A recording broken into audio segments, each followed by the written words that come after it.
All in the game, yo. All in the game. Okay, so I've said multiple times that I was done making Wire videos. I said everything I have to say about the show in my 4-hour retrospective, All the Pieces, and I feel like I comprehensively discussed all the important points about the show in that video. But there's always more to cover when it comes to The Wire, and in this video, I just want to answer a simple question. What the hell is this game that all the characters keep talking about? All throughout the show, we hear the game referenced over and over again. The game is the game. You gonna get some shit in this game, but ain't shit for free. But the game is out there, and it's either play or get played. The game is a game. The game done changed. Maybe, maybe not. That's the game. Game the same, just got more feds. The game is the fucking game. Period. Now, on the surface, the game is a slang term that refers to the drug trade. On one side of the board are the drug dealers and criminals, and on the other side, law enforcement. They're locked in a struggle for control of the board, with rules as to what each side can and can't do. Look, we grind and y'all try to stop it. That's how we do. Why you gotta go and fuck with the program? And the metaphor of the game also serves as a commentary on the pointless nature of the drug war. No matter what victories any side has, it's all temporary as new players enter and the game starts all over again. No one wins. One side just loses more slowly. However, as we go through each season, we realize that the term is relevant to many more people than just the cops and the Baltimore drug players. The game encompasses the entirety of society. Omar comes right out and says this in Season 2. I got the shotgun. Got the briefcase. It's on the game though, right? Levy, though on the surface a law-abiding citizen, is also profiting off the drug trade by way of fees from his drug dealer clients. Now, of course, it's later revealed that he's an actual criminal as well, but it's still a commentary on society. Though we tend to view the white-collar world and the streets as two completely separate entities, we learn that they are actually very much a part of the same system. I mean, yeah, we got our thing, but it's just part of the big thing. Exactly. But this, Now, I'm not just talking about the many quote-unquote upstanding citizens who actually do use the same drugs that they pretend to despise. I'm also talking about the fact that the spoils of the drug trade feed directly into the political machine of the city. We see that drug lords like Avon and Stringer are not just hoodlums, but are actually involved with local politicians and city officials, donating to political campaigns in exchange for real estate deals that legitimize much of their illegal profits. Well, do you think you might have made it clear to the council that Mr. Hendricks donated $60,000 to your campaign committee? I don't know, man. Where I live, 60,000 buys a lot of goodwill. Despite the fact that Mayor Royce tries to appear to be tough on crime, he's actually only focused on meaningless street-level arrests, while at the same time lining his pockets with the money of the real drug pushers of the city. Not to mention giving construction deals with developers who are also working with the very same drug dealers. you think a shave and some Marcus Garvey posters are gonna get you over? You think that's gonna make up for jumping in bed with every damn developer? Shit, you're even on Clay Davis's tip. But why does he do this? Why does he focus on stats over actually solving the problems of his city? Is he uniquely greedy and corrupt? No, he's just doing what he has to do to get ahead. Now, don't you go getting all self-righteous with me, Odell. Campaign runs on dollars, you know it. We see the same thing with Carcetti, a supposed reformer. When he gets into office, we see him prioritize short-term results that will get him elected to an even higher office than actually addressing the systemic problems of his city. And again, we followed him since before he became mayor. He wasn't lying when he said he wanted to fix the city. It's just his own personal needs got in the way of doing what's right, and he chose himself over the city. They always disappoint. Closer you get, more you look. All of them. And that's what the game really is. It's the system by which everyone in Baltimore is living their lives.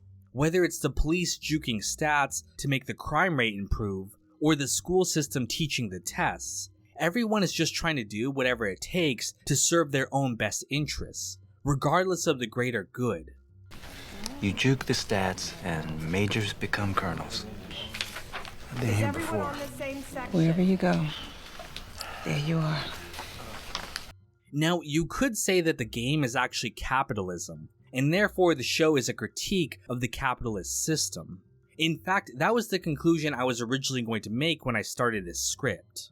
There's a lot of evidence to support this, including statements from David Simon himself. However, I read a very good article that broke down how, despite Simon's statements, many of the problems presented in the show are not directly a result of capitalism, at least according to how capitalism is supposed to operate in principle. An interesting point made was that The Wire also presents the problems of American bureaucratic systems and politics, which is not the exact same thing as capitalism. And maybe that's the case. I still believe capitalism is one of the problems the show is trying to tackle with the metaphor of the game. However, I now think that the game refers to systems of power in general, and that capitalism is just one facet of that, along with the other institutions we see on the show. And I think this fits with what the creators were going for. David Simon has referred to the various institutions of Baltimore as a pantheon of gods, with capitalism as the chief god among them. It's Baltimore, gentlemen. The gods will not save you. In any case, the game is the most central theme of the show. D'Angelo says this outright in the third episode with an explanation of chess and how it relates to the drug trade. In it, he outlines the various rules that govern not only their world, but the entire American system. So how do you get to be the king? It ain't like that. See, the king, stay the king, all right? Everything stay who he is. By this, D'Angelo means that the people in power stay in power, no matter what happens on the board. We see this with the various politicians and power brokers in Baltimore. Even when they lose their offices, they still retain wealth and powerful positions, because it benefits the system to keep them cooperative and perpetuate the establishment. Prosecutors come and prosecutors go. But win or lose, you're still gonna be back around before we know it.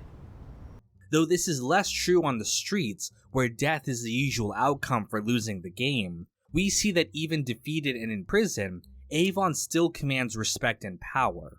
The king stay the king. Cause up in this bitch here, I'm what you might consider an authority figure. On the opposite end, those without power rarely get to move up before they're taken out. This is because the game uses them as expendable tools before disposing of them and moving on. We see this with the low-level soldiers of the drug trade, who take most of the risk standing on a street corner, while their bosses get most of the profit while insulating themselves from any danger. This game is rigged, man. We like them little bitches on the chessboard. Pawns. The same is also true of the cops, who act as tools for their bosses to chase the stats they want so they can get a promotion. They work for a system that will almost never reward them from doing what is right, but instead doing what's good for their bosses. And there was a piece of shit lieutenant hoping to be a captain. Piece of shit sergeants hoping to be lieutenants. Pretty soon we have piece of shit patrolmen trying to figure the job for themselves. And some of what happens then is hard as hell to live down. We even see this with the dock workers of Season 2. The blue-collar workers of society are being driven out of their livelihoods by the decline of their industry and labor protections like unions. Their desperate attempts to survive are meaningless as the docks are sold off to build condos. Like all the other low-level workers, they're just pawns to be sacrificed by the politicians and developers looking to make money. We used to make shit in this country, build shit. Now we just put our hand in the next guy's pocket. Even those in the white-collar world aren't safe from this. The Baltimore Sun is gutted by its owners looking to make higher profits at lower costs. This desire for results over anything else leads them to compromise the integrity of the newspaper in order to win awards and sell more stories. How come there's cuts in the newsroom when the company's still profitable? There's nobody that feels worse about this than I do. But again, while it's tempting to blame the bosses and politicians for all the problems of the series, we saw that they are just as beholden to the game as anyone else. Carcetti might have been mayor, but he also had other rivals threatening his position and forcing him to make the decisions he made. Burrell was a terrible police commissioner, but he was beholden to mayors who forced him to serve their own interests. To Carcetti, I'm a hack. Royce was no different. Maybe I am, but every day they send over a new priority. Ultimately, what The Wire was trying to show wasn't the struggle between individual characters. It wasn't about the cops and drug dealers, politicians, teachers, or even the press. It was about the forces in society that drive and shape us. Even if we don't realize it, we are all moved by larger forces that we have almost no control over. The Wire is at its heart about systemic issues. By switching the perspective up each season to a different aspect of an American city, it asked us to look at America and society at large. Capitalism, the war on drugs, a society where people have to get ahead no matter the cost. It presented problems that have no easy answer. But examining those issues and putting them in the light not only made it one of the most fascinating shows of all time, but also one of the most important works of art ever made. All of us. In Baltimore. Working. Sharing a dark corner of the American experiment.